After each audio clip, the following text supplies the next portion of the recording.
Thank you. The first item on the agenda is the approval of the minutes of the 310th meeting held on November 12th, 2014. If there are no questions or comments, the minutes are deemed approved. The second item on the agenda is a resolution authorizing the acceptance and administration of funds from the USDA Natural Resource Conservation Service in connection with the purchase of floodplain easements and the restoration of floodplain functions. The Office of Storm Recovery joins us on the phone. We have Melvin Galloway, Bob Miller, Ronnie Epstein, and Rebecca Sinclair here by telephone conference to present on this item. Okay. Thanks for the time today. We wanted to share with you this proposal, and I'm going to ask Rebecca just to outline what we put in front of you.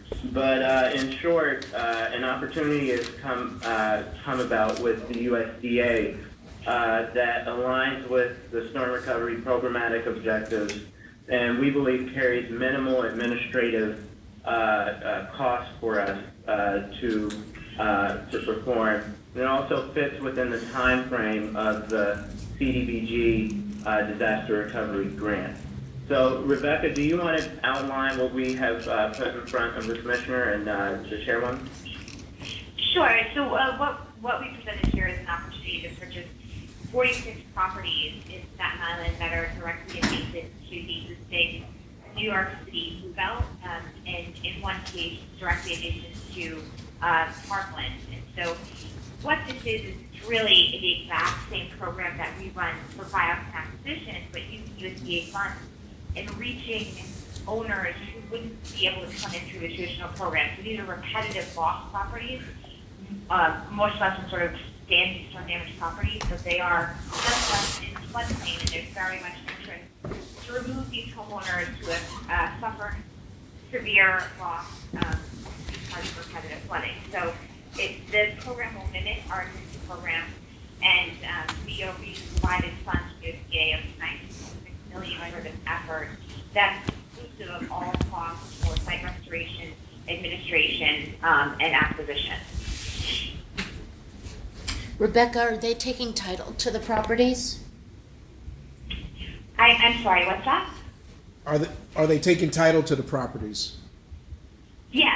So we would be taking title of a property in the interim, but the long-term goal is that the city itself actually applied for these USDA funds, except they allocated them for other areas of the city. There was a limited pool.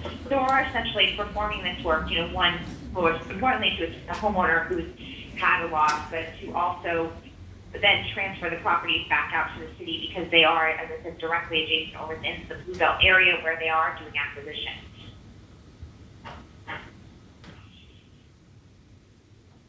And these would not have potential for redevelopment.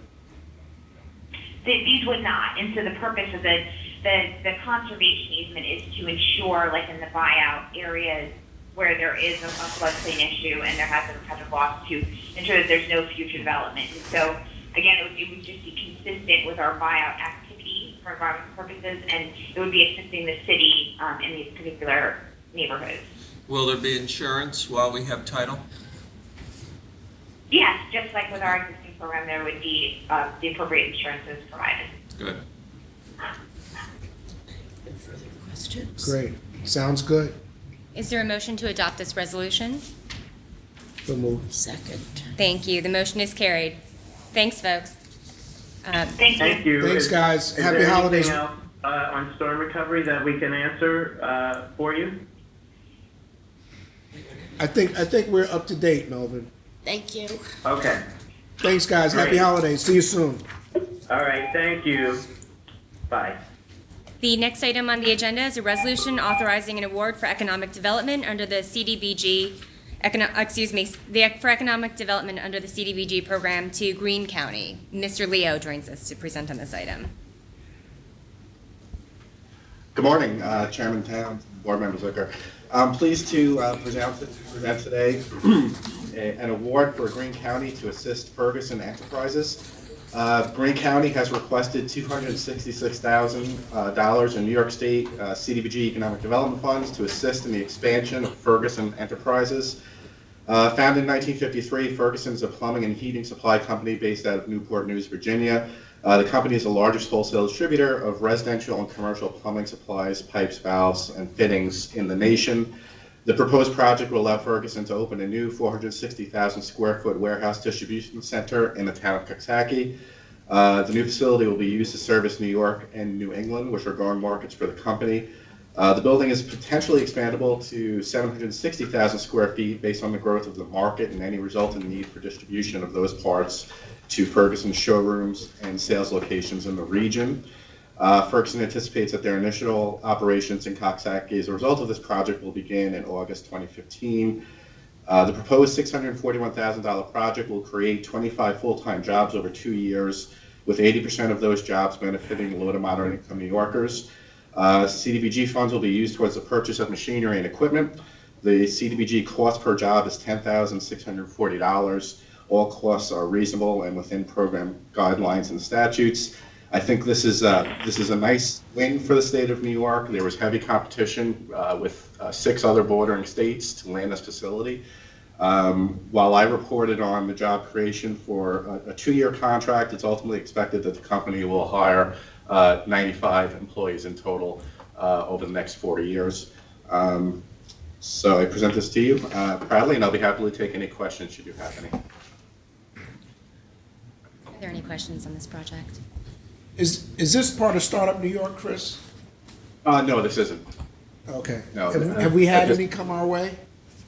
Not through the CDBG program, not yet. You know, Okay. we're kind of caught with the CDBG, the federal requirements as to the type of employees, the skill levels that they can have. So we haven't gotten to that point yet. I mean, we're barely touching nanotech now, so I'm not sure when we'll get to the startup projects. Great, thank you. Assuming the same first and second as previously submitted, all in favor of adopting this resolution, please say aye. Aye. Thank you, the motion is carried. The next item on the agenda is a resolution approving the budget presentation. Ms. Hunter joins us by telephone conference to present on this item. Good morning, members. What we brought before you today is the required budget format that needs to be submitted to the authority's budget office through the Public Authority Reporting Information System no later than 90 days in advance of the agency's fiscal year. We brought this information to you in this format last year. The column labeled last year tracks to our annual financial statements, and then the current year and the out years are estimates based on the statement numbers. As we've done in the past, we'll bring you the detailed administrative and program budgets later, but this format, the printout that you're seeing is actually a fillable screen in the Paris system required by the Authority Budget Office.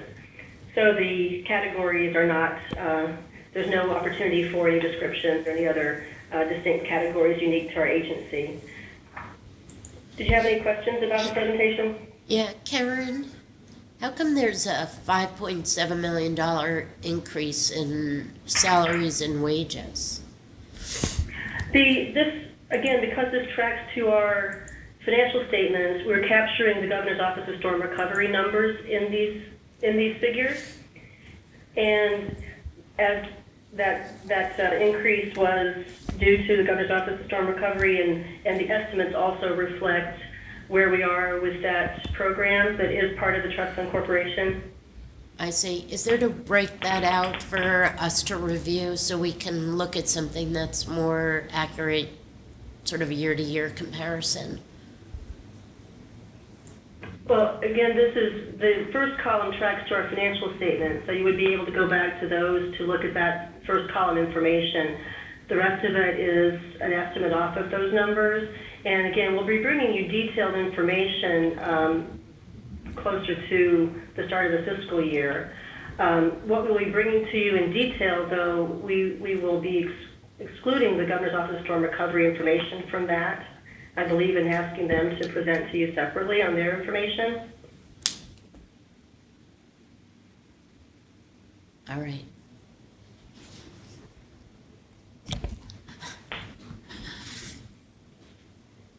All right. Okay. Assuming the same first and second as previously submitted, all in favor of adopting this resolution for the budget presentation adoption, please say aye. Aye. Aye. Thank you, the motion is carried. What we can do is maybe see if Ms. Hunter can get us so the fiscal year ends on the 31st, is that right, Karen? Of March, I'm sorry, March 31st? When do we Sorry, normally, you think- I'm sorry, so the fiscal year ends on March 31st. March 31st. We normally bring you the budget in March. We are launching our new accounting system, so in the years past, we haven't been able to provide detail on the administrative budget, and we do intend to do that this year. And the program budget that's been presented in years past, if the members find that format valuable, we can continue doing that. We might be able to do something that's more useful for the members, though. So we are looking at a format change to the overall program budget presentation. Well, it would be great maybe to have a conversation about what that is and look at the different options before we get the actual numbers and have to react to them. Sure. Absolutely. I can set that up Okay. either between the next meeting and the March meeting when it comes forward to the board, or, All right. yep, I'll arrange for that. Thanks, Karen. The next item on the Sure. agenda is a resolution authorizing contract renewal with Elation Systems, Inc. Mr. Fitzgerald joins us to present on this. Good morning, Chairman Towns, Member Zucker. Before you for your consideration is a resolution authorizing the corporation to enter into a contract with Elation Systems, Inc. Since 2009, the Housing Trust Fund Corporation has had a contractual relationship with Elation to provide a hosted online payroll reporting and monitoring system used to assist the agency in performing its Davis-Bacon monitoring responsibilities. The system has performed beyond expectations in that time and has dramatically improved the agency's Davis-Bacon monitoring capacity. Moreover, the system has been praised by the agency's development partners, the assistance it provides them in complying with their Davis-Bacon requirements. The contract before the members is for a 2-year period terminating on December 31st, 2015, with an annual cost of $89,000 for an unlimited number of projects. Based on the satisfactory performance of the system and the agency's ongoing Davis-Bacon monitoring responsibilities, the Office of Finance and Development recommends approval of this resolution. If there are any questions, I'd be happy to take them at this time. Commissioner, any questions? None for me. Assuming the same first and second as previously submitted, all in favor of adopting this resolution, please say aye. Aye. Thank you. The motion is carried. We have awards that are under our new business category. These awards were previously passed in writing on December 9th due to timing considerations. They are authorization of awards under the Community Development Block Grant Program and the New York Main Street Program, that's both a part of our consolidated funding application allocation. Mr. Leo joins us today. If you have any questions or want him to present on these awards again, he's happy to do so. Is there a request for a presentation or any other questions? None for me. Okay. No. In that case, assuming the same first and second as previously submitted, all in favor of adopting the resolution, we'll do this for both the confirmation of the CDBG allocation and also the New York Main Street Program awards. Please say aye. Aye. Aye. Thank you. The motion is carried. The remaining items are informational items. The first informational item is a review of authorized contracts. Under the CDBG Disaster Recovery Program, agreements have been executed, including an amendment to the subrecipient agreement with DASNY, an agreement with AKRF, an amendment to a contract with Ove, Arup and Partners, an amendment to a contract with Cone Resnick, a contract with Paramount Realty USA, demolition agreements with A. Russo Wrecking Company, Unitech Services Group, North Star Contracting Group, United Industries and Construction Corporation, and an amendment of a contract with Ecology and Environment. And the last informational item is a summary of secret Type 2 actions and coordinated summaries. Are there any other questions or comments for this meeting? Is there a motion to adjourn this meeting? So moved. Second. Thank you. The meeting is adjourned. Thank you. Thank you, guys. Thanks, everyone. Thank you. Hey.